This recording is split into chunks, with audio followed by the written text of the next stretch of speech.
Dios le entregó, le dijo cómo escribir todo lo del relato. Con Moisés es que se inicia y entendemos, Dios le reveló cómo fue la creación, cómo Dios puso a Adán y Eva ahí. Eso no estaba escrito, solamente se pasaba por transmisión oral, así se iba explicando. Desde Adán le explicó a sus hijos le explicaron a sus hijos, y así hasta Noé, y Noé a sus hijos, y así luego surgió Abraham, y así, hasta que Dios llamó a Moisés, y Dios a Moisés le mandó para que ya ahora sí escribiera los 5 rollos de la ley.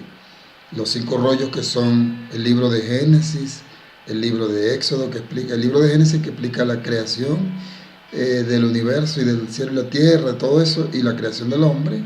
El libro de Éxodo que explica cómo ya se generó el pueblo de Israel, cómo fueron a Egipto y luego Dios los liberó. Luego viene Génesis, Éxodo, Números, el libro de Números, porque se contabilizó el pueblo, cuántos había en el pueblo de Dios, que es el pueblo de Israel. Luego Levítico, que es ya cuando se establecieron los sacerdotes y ya se organizó el Sagrado Templo. Y Deuteronomio es el último de los 5, que es como que un repaso de toda la ley de Moisés. Ya Moisés entrega su vida, ya fallece, y ya le sucede Josué. Y luego los sacerdotes, Aarón y todos los descendientes mueren, Moisés y Aarón, y ya quedan nada más. Primero muere Aarón, Moisés lo atiende, después muere Moisés y Dios se lo lleva, etc.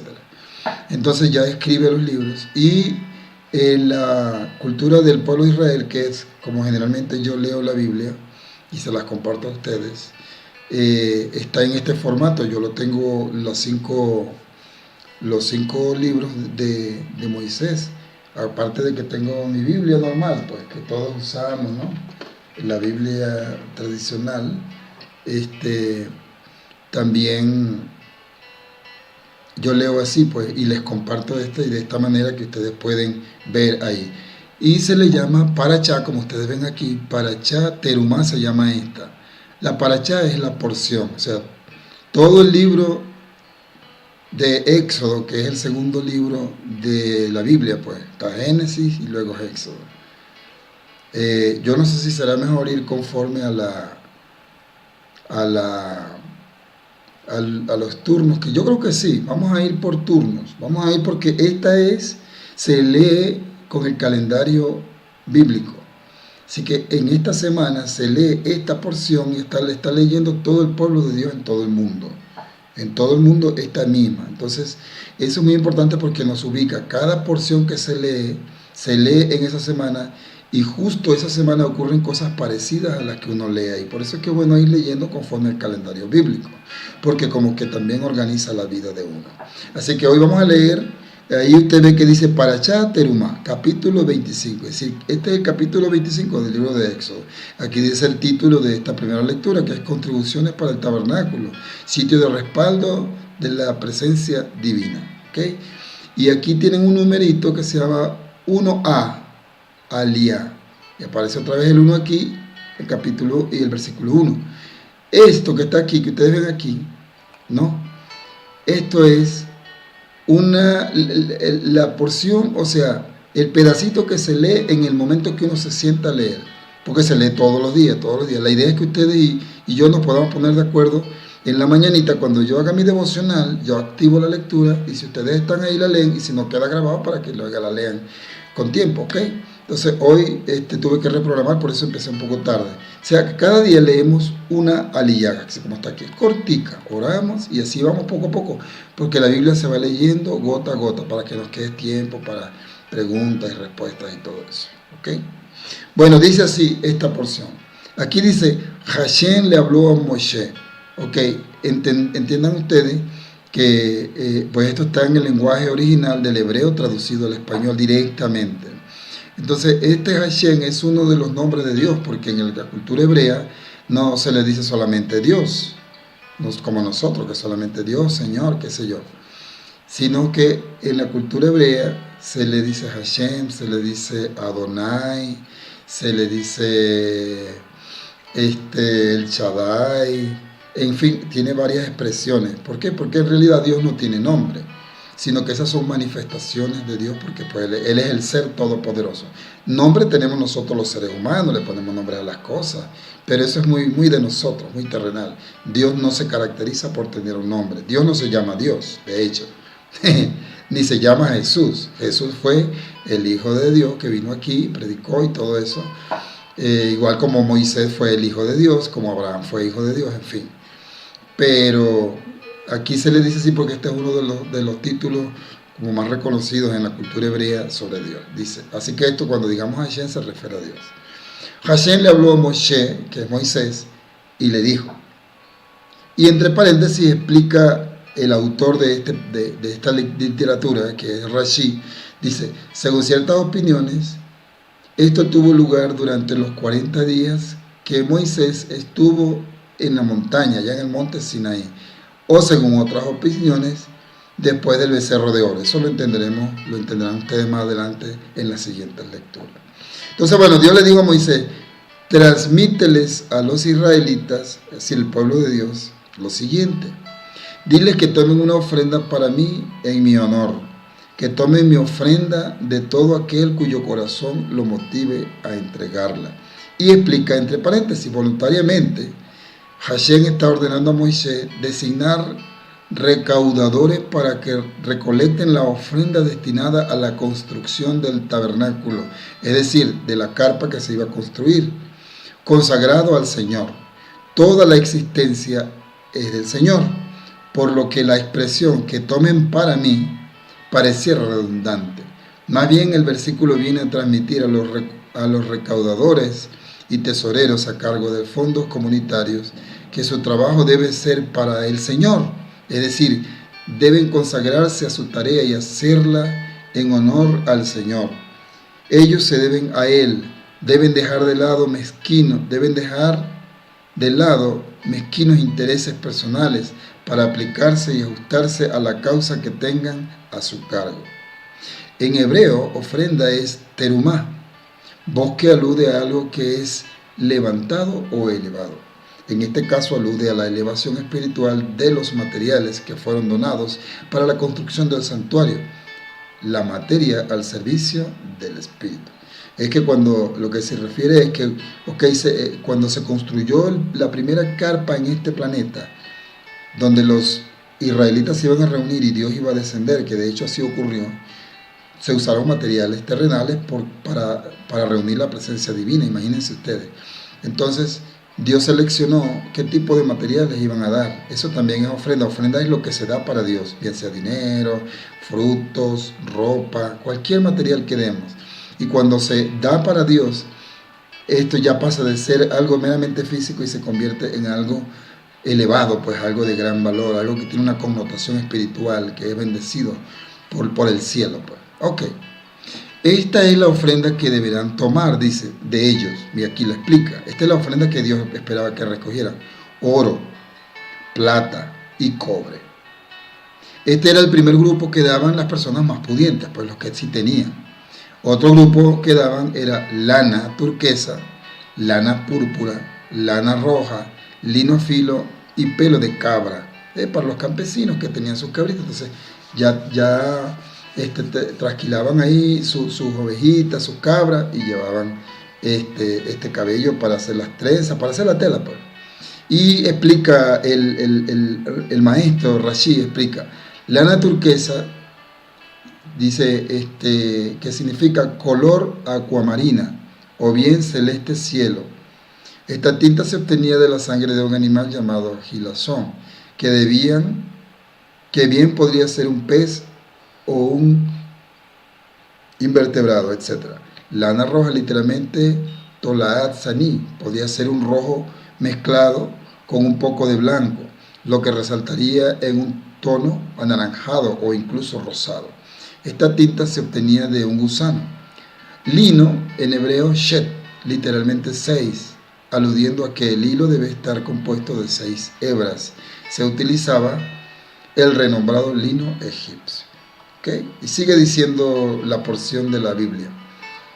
También otro grupo, el versículo 5 dice, pieles de carneros teñidas de rojo, pieles de tajash, animales de aquella época ya extinguidos, y madera de acacia, aceite para la luminaria. Ese es otro grupo, fíjate, capítulo 5. Versículo 5. Ahora el versículo 6 dice otro grupo, aceite para las luminarias, especies para el aceite de la unción.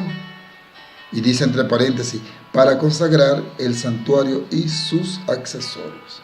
Y para el incienso aromático, unción y para el incienso aromático. Versículo 7. Otro grupo, miren, piedras de shoham, piedra preciosa negra, y otras, piedras de engaste para el efod, es decir, para el traje del sacerdote. Eso era un delantal con cinturón y tiraderos.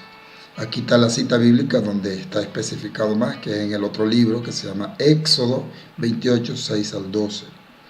Y para el Hoshem, es decir, el pectoral del sumo sacerdote. Y luego dice Dios, háganme un santuario y yo habitaré en ellos, de acuerdo a todos los diseños que yo te muestro. El diseño del Mizcán, es decir, tabernáculo, que significa tienda, o sea, una carpa, pues. Y el diseño de todos sus accesorios, y así deberán hacerlo, le dice el Señor. Eso fue con respecto esa primera lectura es con respecto a la carpa completa.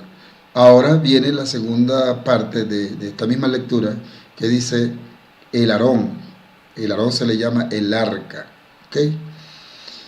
Y explica, hagan una arca que según, dice entre paréntesis, según refiere, una caja sin patas. Un arca de madera de acacia. Su longitud que sea de 2 codos y medio, su ancho 1 codo y su altura 1 codo, es decir, 1 palmo. Cúbrela de oro puro dentro y por fuera. Eran 3 cajas, una dentro de otra. La exterior y la interior eran de oro, y la intermedia de madera. Hazle una guarda de oro alrededor. Funda para ella, o sea, para el arca, 4 argollas de oro.